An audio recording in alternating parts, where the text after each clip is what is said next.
director of the Black Earth Institute. Um, and I just want to also start by saying that this issue was incredibly important and wonderful to work on. Um, we had over 600 submissions, and I worked with the editor Ifiona Fulani and Vita James, and we whittled it down to 83 people, 83 artists. Um, and I couldn't think of the work that we picked was the work that we loved, but it was also um, very powerful work, very convincing work. And I think you folks who have come as our audience this evening will see that. I also want to say that um, with regard to the readers tonight, you can go to the About Place Journal um, website and see their bios. Um, and with regard to the series, we have put together 5 readings. We had one like 2 weeks ago, and we have 2 in January and 1 in February. Um, I also just want to say this is being recorded. Um, and I also want to encourage you to leave your comments or questions in the chat room. We will have a brief Q&A after the reading. And I think that that pretty much covers what I have. For this particular reading, I would like to dedicate it to the memory of Jane Cortez and Fred Hampton, who was assassinated on this day. Um, and I would like to start our reading with Monica Macansantos, who's coming to us live from the Philippines, where Hi. it's the morning. Um, so welcome, Monica. Right. Can you hear me? Yes. Just checking. Yes. Okay, cool. So I'm reading from the essay published in About Place that I wrote called Little Girls. It's about the pandemic in like my hometown. Little girls. I never knew that guava trees could blossom, not until I spotted a tiny white flower nestled amongst the thick, hardy leaves of our guava tree on a balmy April afternoon. The tree in our yard had once been barren, given up for dead before our country was placed on lockdown. But as the streets emptied and the air cleared, green nodules emerged from the tree's dry branches, signaling a second life.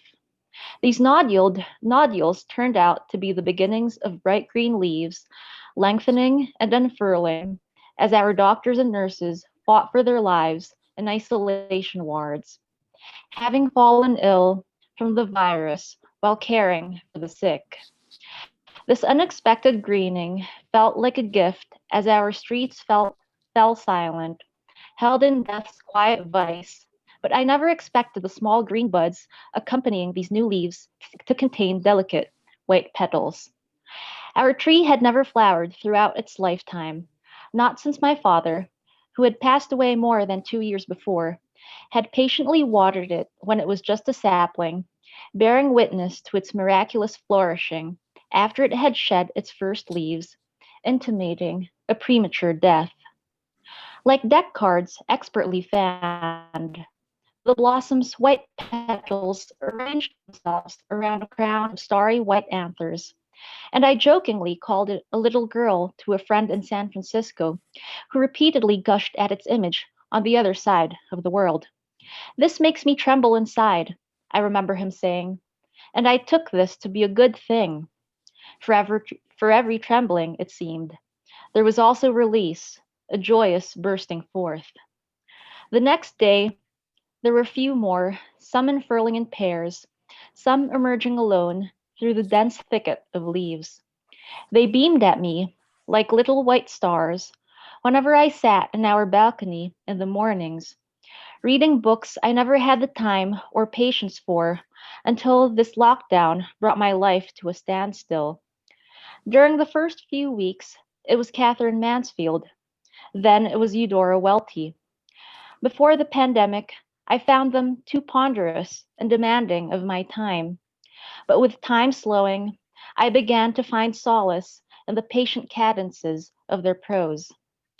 Like these two women, our guava tree had taken its sweet time before unleashing upon us this unexpected gift.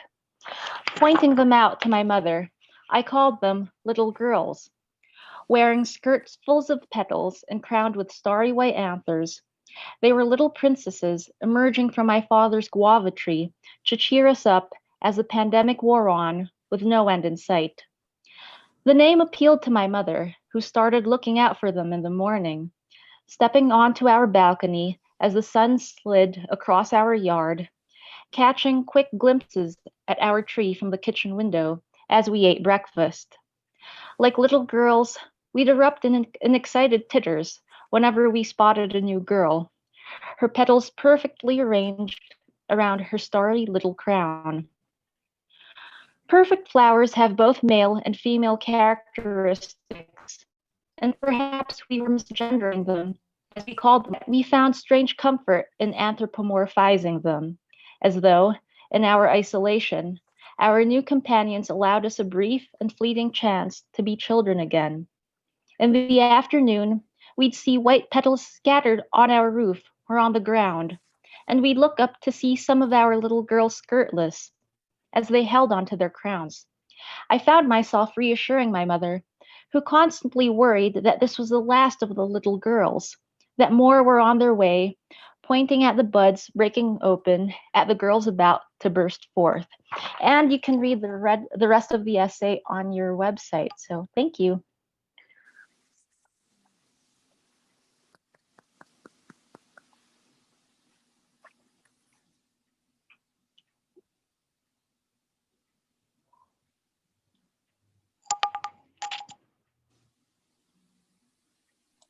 Thank you for traveling so far to be with us today, Monica.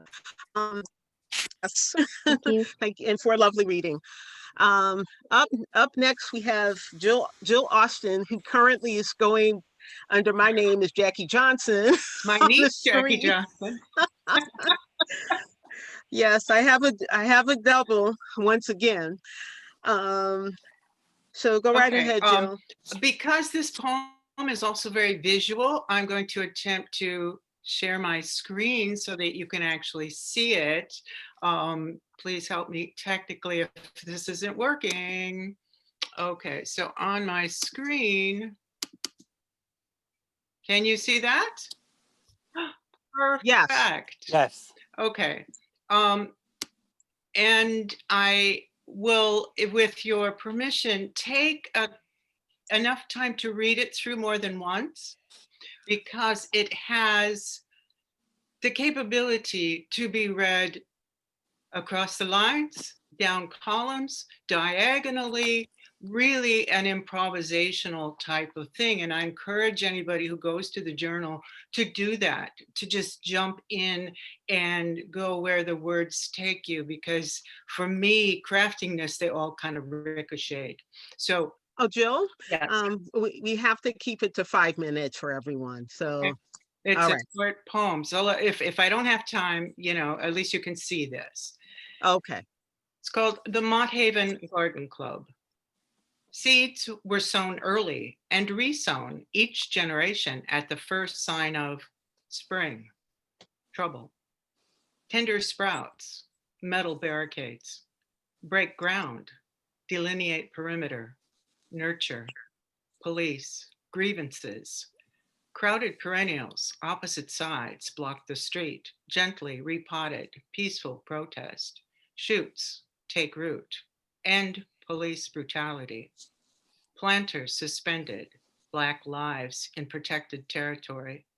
From the brownstone sentinels in riot gear, streetside ornamental with automatic weapons, Black rail boundaries, pace, ready, aim, choose, flowers, pick, fights, stand tall, unbending, defiant, chant. I can't breathe in the fragrance of sweet alyssum. Proud petunias with raised fists rise, die. Cities choke, firmly rooted, face to face, no justice, no peace.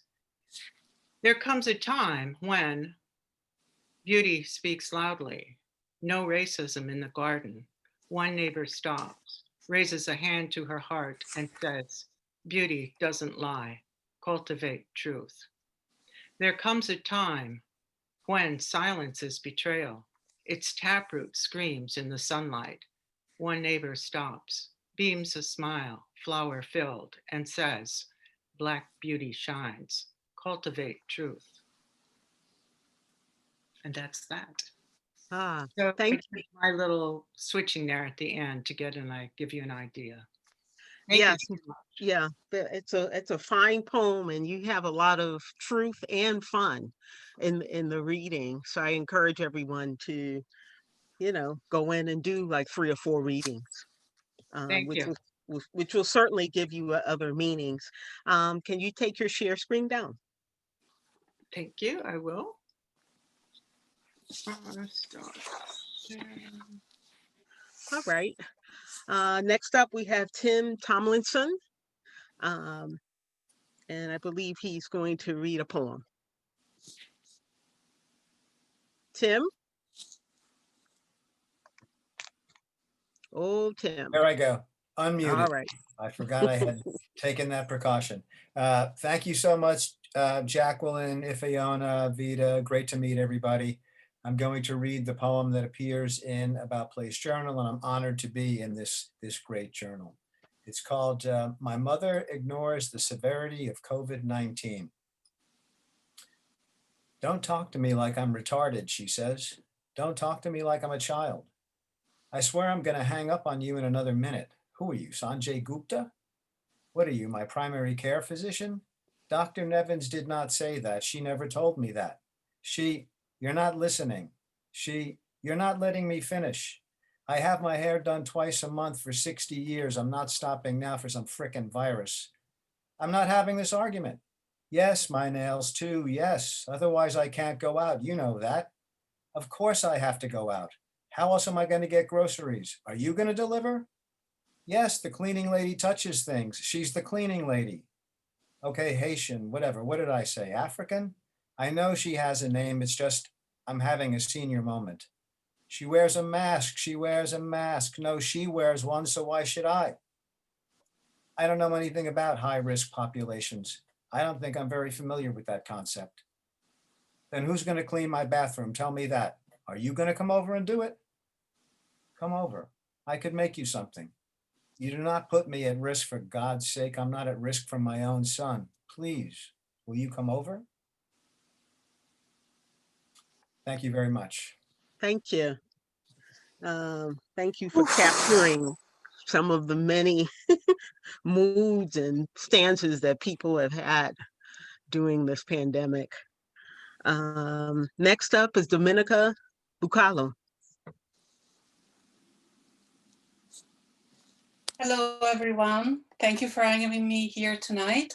I will be sharing my screen and share some images of my work.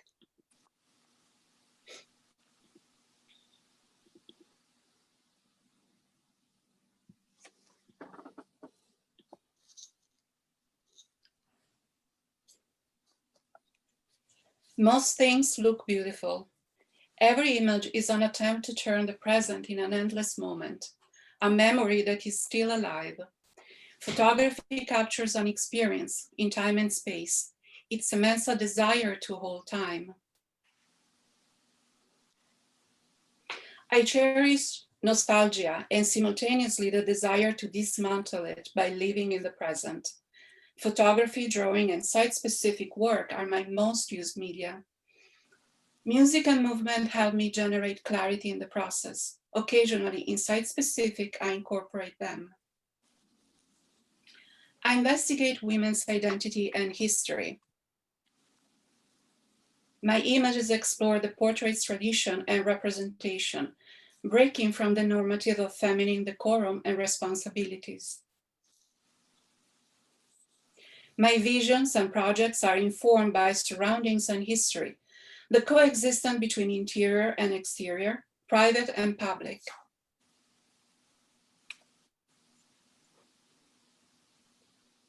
I am interested in a sort of strong cinematic connection among the images. Most of my work is developed in series. At times, it can be challenging to bring the unseen experience or vision to surface, particularly in moments of profound societal crisis. Art, in every chosen form, holds the timeless power to inform the present and the future, to build our history.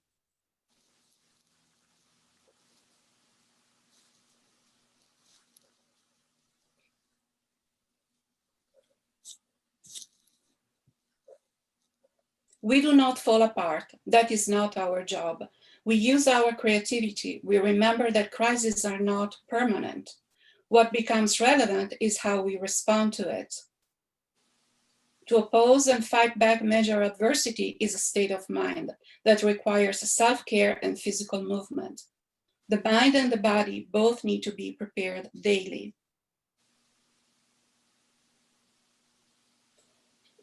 Resilience is a tool, the capacity to recover and turn adverse condition in a synthesized lesson of order and disorder, ultimately a synthesis of powerful emotional human elasticity, as well as an understanding of the impermanence of life and the effect of individual choices.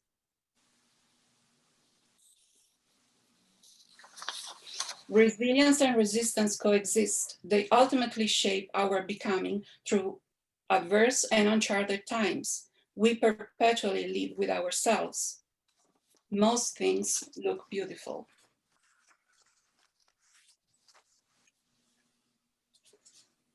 We admit that there is a before and after, and we tend to use this metric to evaluate. It's inevitable. When the pandemic started, we were forced to spend most of our time indoor. By doing that, I had to redistribute and calibrate my gaze to my home. I started chronicling the days with my family through a visual journal called Homebound 2020.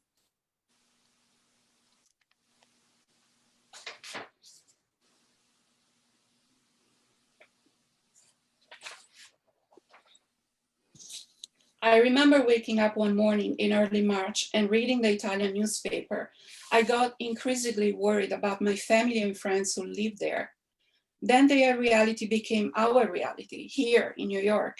An uncanny resemblance of events was taking place approximately 2 weeks apart from the Italian ones. The pandemic was tangible and no longer something happening elsewhere.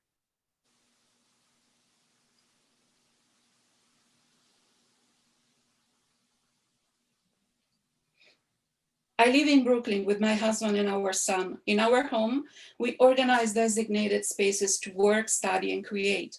The perception of time shifted and a softer edge took over.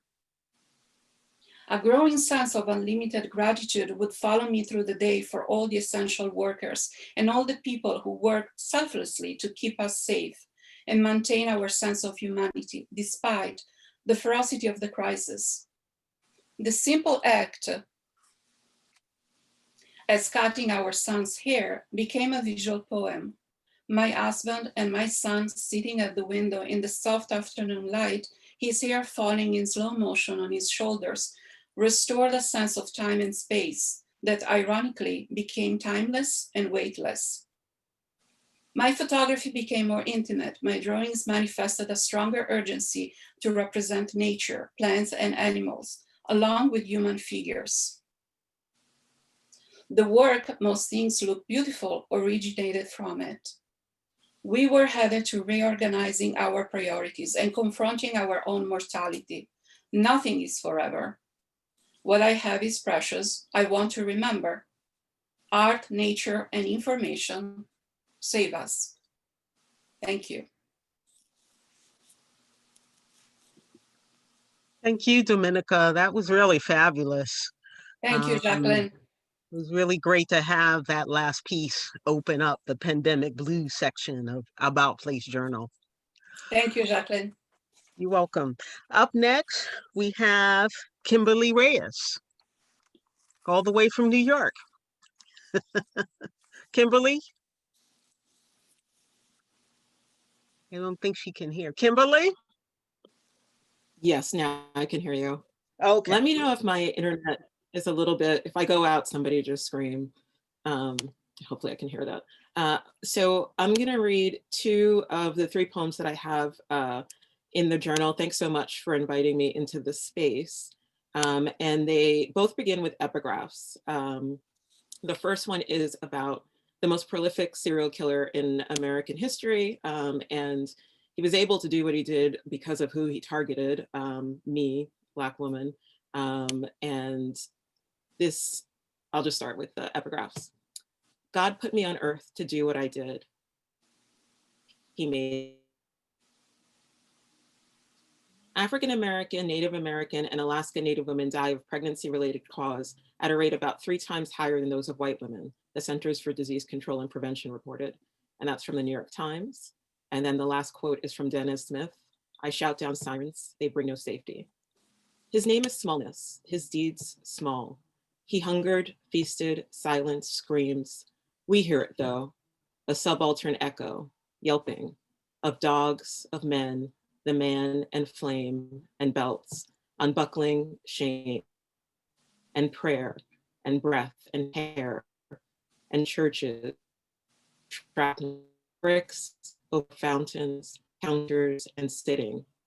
Await, a wet, crimson, the lash, the bracing, the open release. We are still, we are memory, we are silence, we are still smaller, plus, pre-world armor, no more. We are unborn, we are out, we are us, we're doing out. It's an emergency, only our exit, our mercy. And this next one is about aliens, and it's called Megastar. Kimberly, you're breaking up some, so.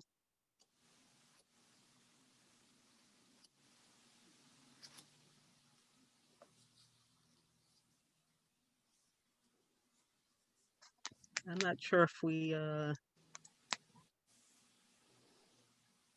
think we've lost her. okay. I'll give her another chance to read later. I'm going to go on. Jen, would you like to go ahead and start? Thank you. I think Kimberly's back. Oh, okay. Okay. Hi, Kimberly. I see. I see her too. Hi, yes, I'm sorry, I'm back. Okay. All right, go Can you ahead guys and hear me? yes. Sorry, Jen. You know what, I'm gonna read a shorter poem. I'm gonna read the last one. It's called Indian Summer in San Francisco. And it starts with a poem, a quote, a conversation that I had with another poet in San Francisco. Sometimes I think I never really lived here. You didn't. Tongo Ison Martin.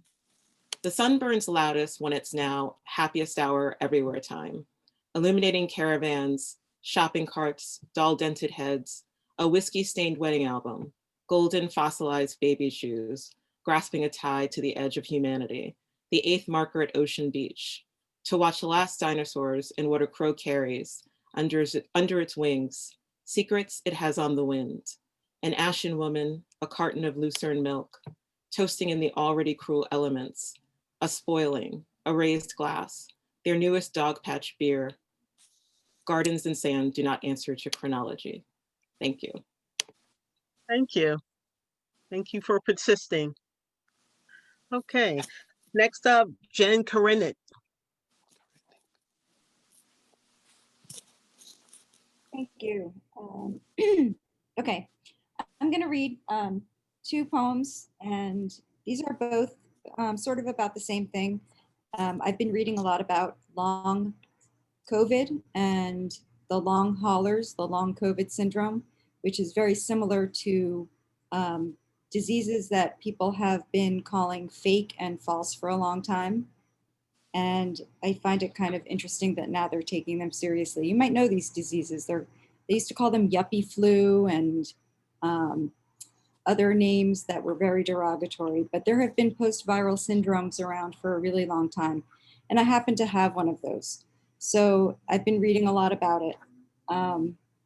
And I've actually been doing pretty well in quarantine because I don't have FOMO and I don't feel like I have to go out a lot. So I feel a little better that I don't have to be out there. But what I've noticed is that everybody's riding bikes. I don't know if this is true in New York and everywhere else, but around here in Miami, they put their helmets on their kids and they don't wear them themselves. So Same. Same. right. So this poem is sort of about that. It's called In Quarantine, I Splinter Anger, and use it to pick clean my teeth of knots and thorny greens, purge my gums until all my words run clear. When expecting the hoe to strike glacial till at any time, nerves numb, blood performs its prickly retreat. Still, every evening the news is an attack. Politicians eschew masks,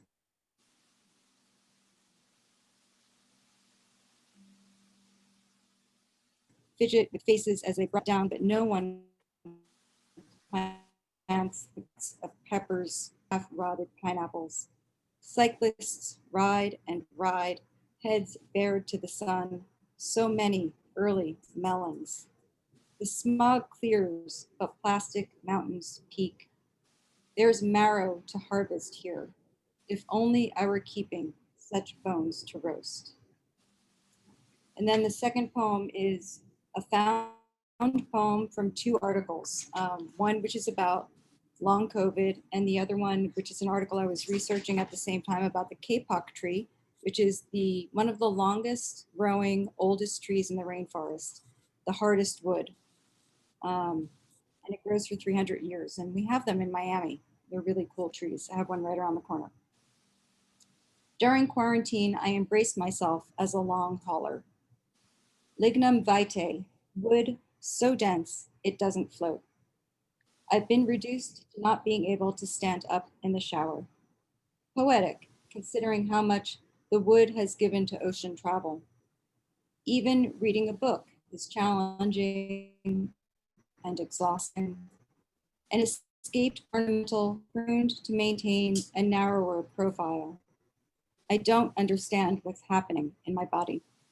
The leaf is made of more than one leaf-like part. Every day you wake up and you might have a different symptom.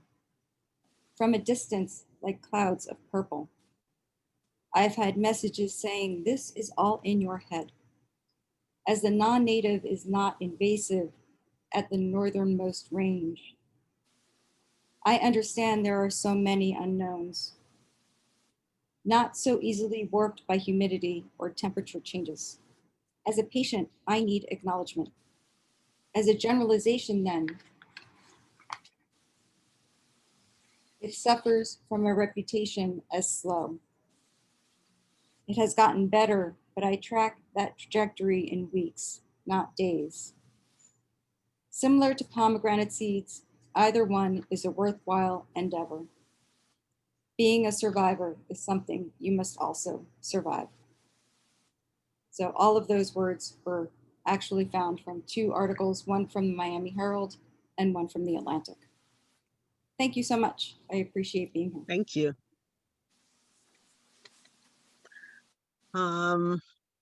Next up, we're going to hear from Joffrey Phillips. Greetings. First, I want to thank the About Place team for publishing my short story, Siboney, and for inviting me to read on this panel, especially since I'll be reading with my friends Jen Karenit and Tim Thomas. And if you're Fiona Fulani, I see you there. Siboney, which I wrote and edited while listening to, of all things, Connie Francis's version, is a story about a recently divorced biotech engineer, Andrew Gallimore, who goes back to Jamaica in search of Vocera aromatica, or Siboney, as it is called in Jamaica. He's looking for a possible treatment for diabetes. The name Siboney is also the name of the original inhabitants of the Caribbean, the Taino, who had a vibrant culture until colonizers wiped them out. Initially, I was going to name this story Bride's Tears, and it was one of the happy coincidences in researching the story when one of the scientists from the cockpit country, Andrew Lamb, put me on the path to Siboney, a plant that some researchers are actively looking into as a treatment for diabetes. Siboney is also endemic to Jamaica's cockpit country, which is under siege right now. On his journey back to Jamaica, Andrew, whose family has been on the wrong side of history from as far back as the Maroon Wars, encounters a beautiful woman, Adisa. I should have named her Oshun, who opens his eyes to the devastation. As we made our way through the bushes, I noticed how Adisa moved along the plants, touching them almost reverentially. "We're going up a little further," she said. "There's something I want to show you." Scrambling up another 40 yards, Adisa pointed towards the west. Even from where we'd been standing, I could barely breathe. I wish I hadn't seen what Adisa showed me. If anyone had asked me to describe a Jamaican hell, I would have taken them to that spot. The only thing missing from the red lake, created by the toxic runoff from the bauxite factories, was the writhing bodies of the eternally damned, howling in pain. But here, they were probably twisting and retching behind the closed door of houses downwind from the bauxite plant, a metal monster in the midst of a blighted landscape. "This is what I'm fighting against," said Adisa. "I never knew," I said, and wondered why my father had never mentioned this in any of our conversation. How was this possible in a country that loved to advertise its balmy beaches and sun-drenched savannas? For better or worse, we were all Maroons now. Thank you. Thank you for a lovely reading of a story that I really was happy we could include in About Place Journal. Thank you. Thank you. Next up is Lisathorpe, whose art quilt is the cover image for the works of Resistance Resilience. Welcome. Thank you. Was such an honor to be chosen, and most of my work is in quilting arts magazines and things like that, but I always include writing in my mixed media fabric art, and words and images. The words bring the images and the images bring the words. So I was really thrilled to be included in this and love the images. I have the quilt behind me and you can see it much better on the journal. So I hope you'll go to the journal to look at it. But the genesis of this quilt and the story was a found quilt. You can see bits of it here that I cut up, that somebody somewhere along the way pieced by hand, these beautiful pieces of fabric that were probably shirt fabrics or the scraps from clothing. So someone who had carefully saved the bits and then hand sewed them together. And somehow this quilt was never came to fruition. It was never made. And it was on a yard sale table. And I gathered it up. And then the pieces started coming together about stories, people's stories, lost stories. And that weaving of the beginning of the quilt. And then I live in Northern California, and for 3 years in a row was evacuated for fires.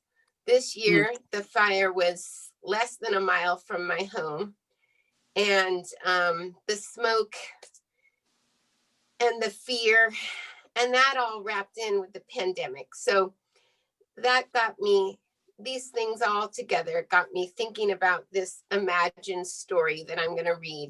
And I hope you'll take the time to go to the journal and look more closely at the image. So thank you again, everyone. And I appreciate the opportunity to be here. This story is called In the Beginning. In the beginning, there was the vast void, a swirling mass bereft of time or place. But somewhere in the limitlessness nothing came a spark, and then a bang, and the flare of place and time began.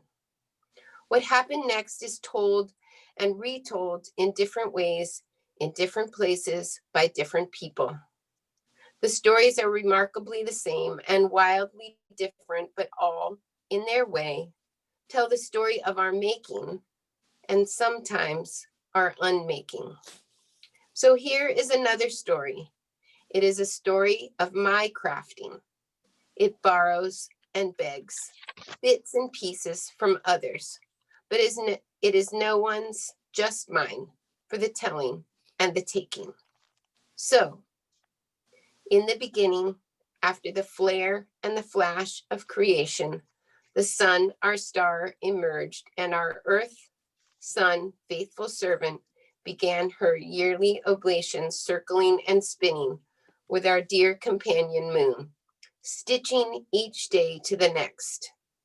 And so it was that time and place began.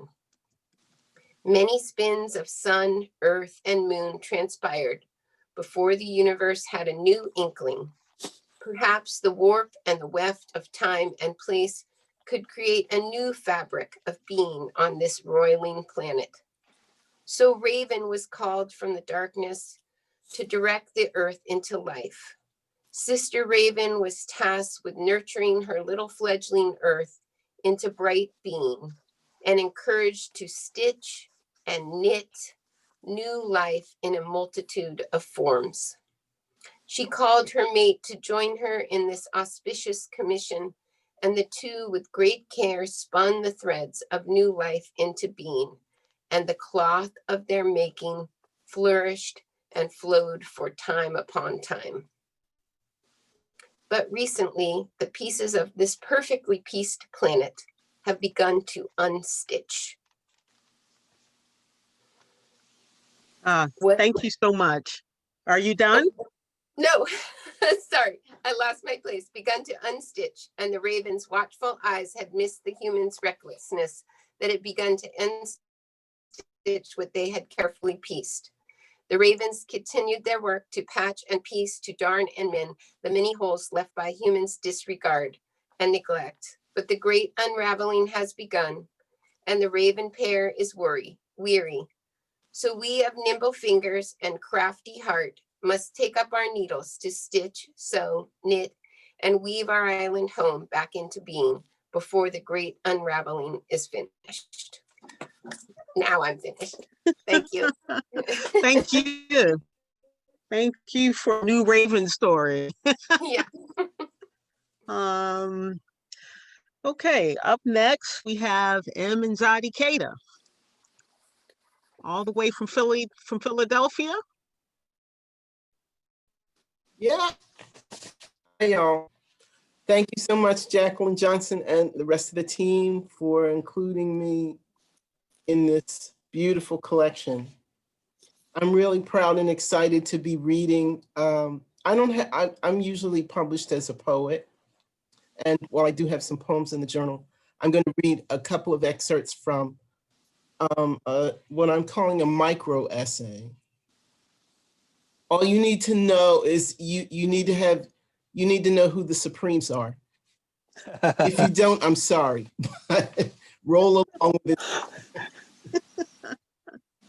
This is called Mary Wilson, Quiet, Diamond, Green.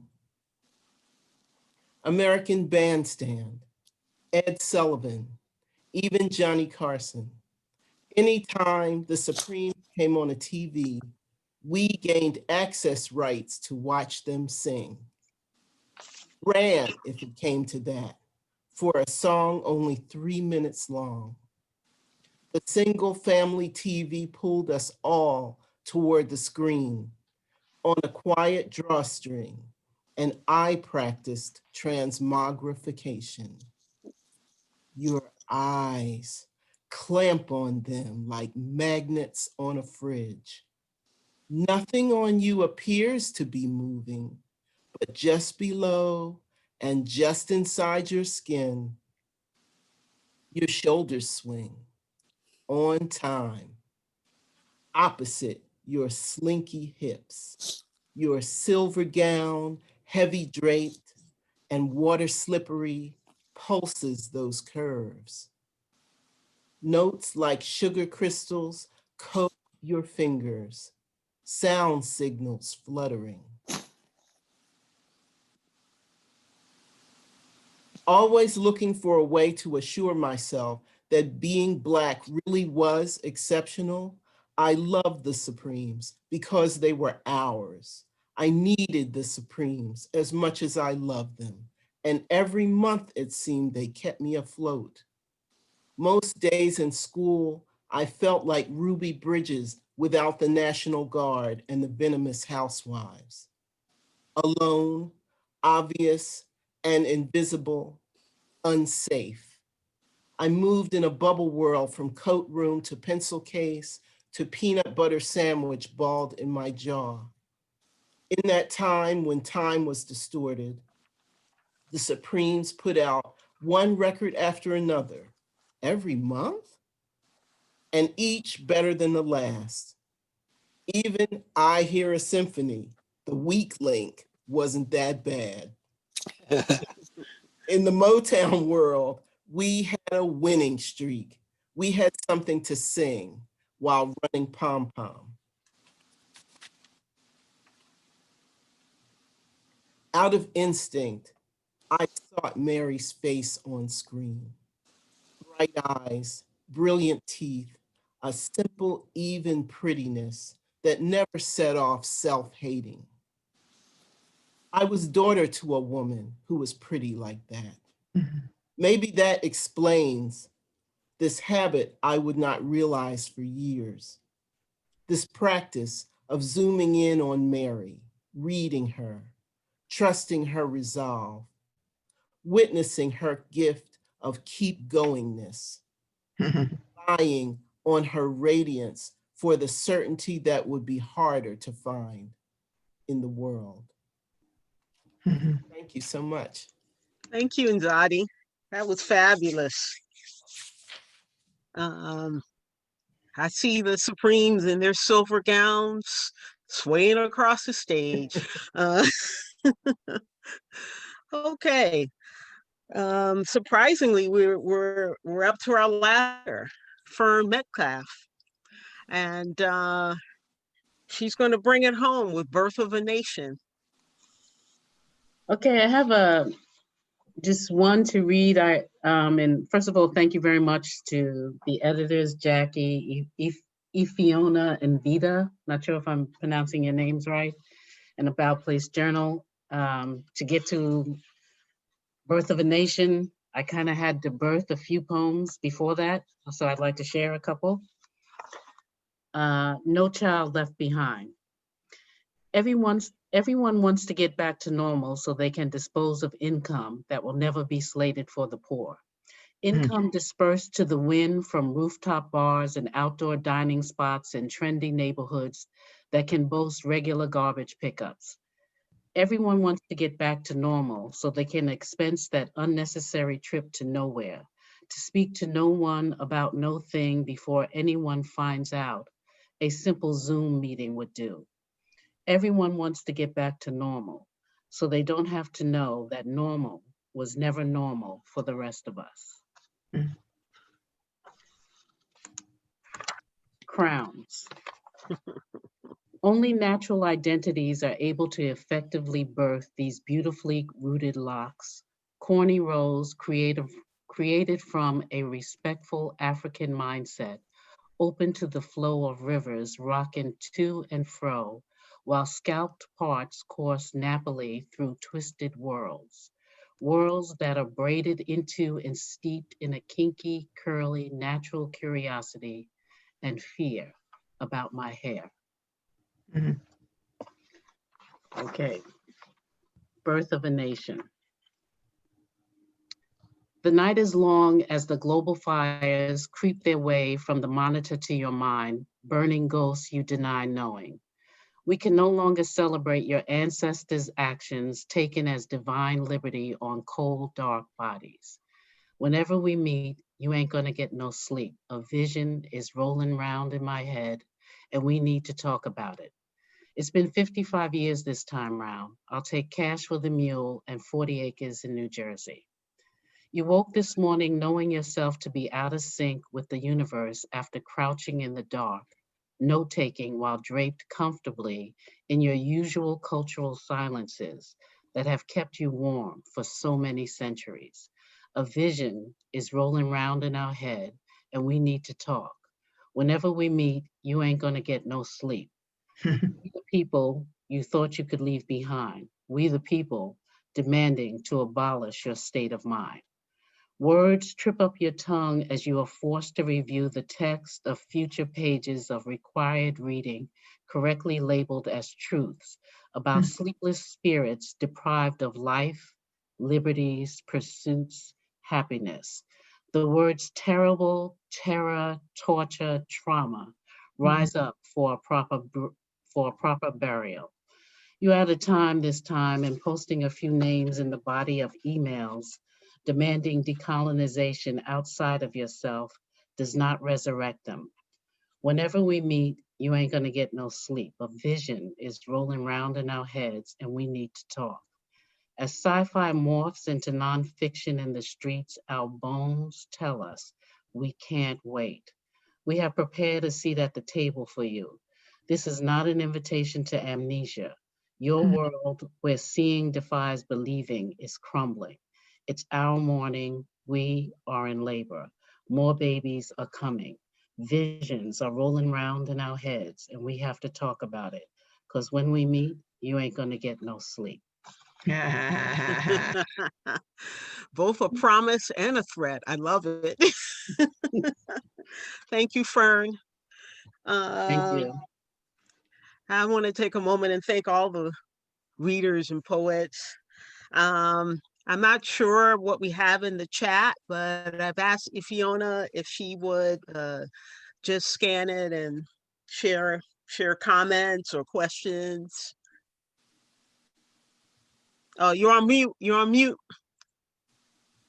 Fiona, you're muted. Okay. Right. There's not very much in the chat actually, but a greeting for Monica from Diedl, Granda Monica, right? That was the first comment. And a kind Thank you, Beagle. a sad note from Ellen Woods that there were people waiting, trying to get onto YouTube for up to 30 minutes, not knowing that we'd switched to Zoom. So, you know, I can only apologize to those and hope that you made it onto Zoom. Right, something has just appeared now. Message from Petra and Stephanie. Thank you for your powerful work tonight. And Jen is thanking everyone, saying how much she enjoyed all the readings. In fact, now the thank yous are coming in, right? Walang anuman, Monica, right? One Filipino to another, I think, there.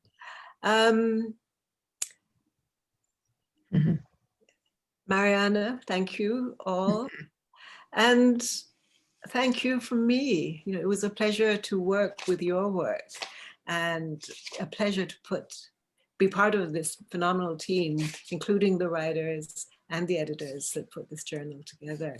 And I thoroughly enjoyed this reading. It's wonderful. Yes. Thank you, Fiona. I think I'll just open it up. I don't know if any of the artists have questions for each other or comments.